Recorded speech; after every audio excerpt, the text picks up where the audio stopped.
Hi, and welcome to this tutorial on interview skills. Today we're going to focus on a competency-based question. So a question which allows you to use your skills to demonstrate an example. And that particular question we're going to focus on is how do you manage difficult customers? When you have a question such as this, what you want to be able to do is use a simple method. In other tutorials we've spoken about this before, and the method that we're going to use today is the same as usual, which is basically CAR. And the C basically means the context. It's where were you, what were you doing, who were you with. What this is doing is giving the interviewer a bit of a flavour. You're painting the picture, you're painting the scenario of where you are, what you were doing, what was the situation. The A is action. So what was the particular action that you took to overcome the problem or overcome the challenge? And as we've spoken before, the R is the result. So what happened as a result of you taking the action? So was it a positive outcome, which is basically what the interviewing panel are looking for. So what was the positive outcome? So R equals result. It's a question that's common in all sales and customer service job specs and interviews. So it is, a crucial and common question. How you answer this successfully is by providing an example.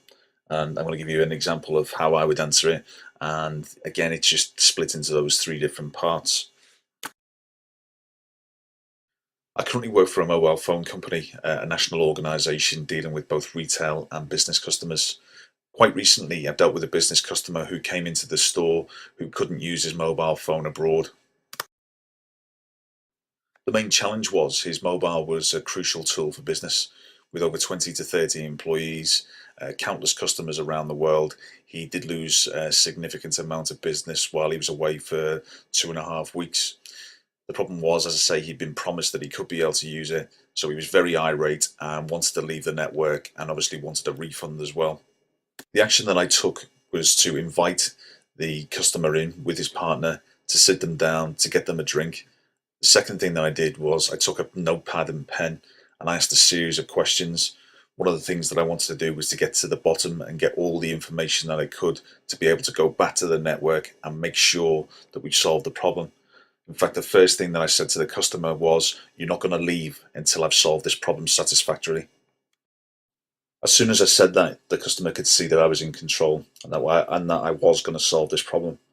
I took all the evidence, so all the notes that I'd taken, listening intently to the customer. I went back to the network with all the evidence to argue the case, to convince, to influence and persuade the people on the telephone that we had a good customer, that it was not a mistake by him or his partner, and that we needed to rectify this. The result of listening to the customer, the result of gaining the evidence, the result of taking the notes was I was able to save that customer. He didn't leave the network, we got the refund, and more importantly, he remained a customer. He spent £3,000 a year, but not only did we save him, his partner that was with him was so impressed by the service that he took a phone out with our network as well. So we saved a customer, but we also gained another one. The original customer was really impressed with the service, so much so that he actually wrote a letter into my manager, and I have that letter here today. So I hope what this example shows is I have a commitment to customer service, I have a commitment to solving problems, and I won't let it go until I've solved the problem satisfactorily. And I'd say that is my attitude to managing a difficult customer. So there we have it. That's a sample answer of how to answer that particular question. How would you manage a difficult customer? So you can see that we're splitting it into three. So C is the car, which basically means where were you, what you were doing, what was the challenge. So in this particular example, we're in a mobile phone shop. We're working with a business customer who basically can't use his phone, can't get in contact with his customers, is very, very irate. So there you have, there's the situation, there's the challenging customer. The A is the action. So what particular action did you take? So in this example, we got a notepad.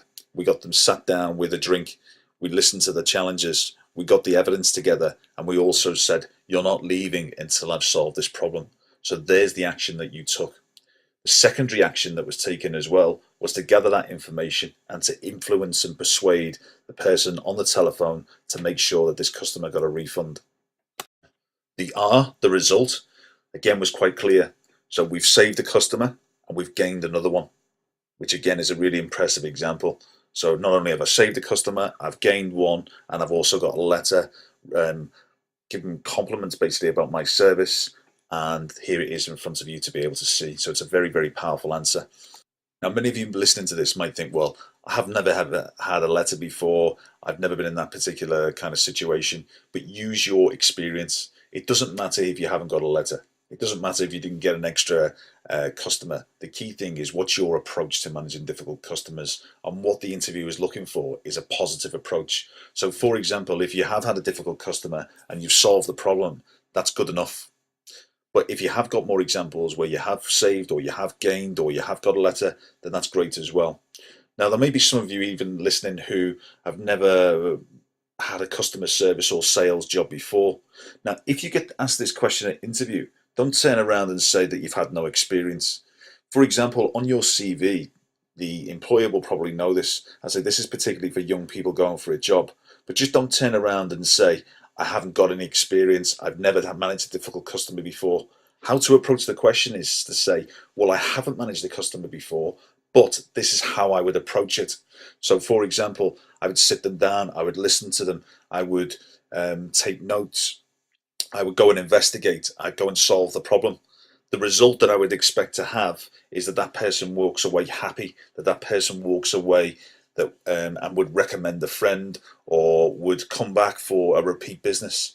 So don't just say that you haven't got the experience. Think about how you would like to be treated as a customer, and that's a good way to answer the question if you have absolutely zero experience. Okay, just don't say at the interview, I haven't got it, or I wouldn't know what to do.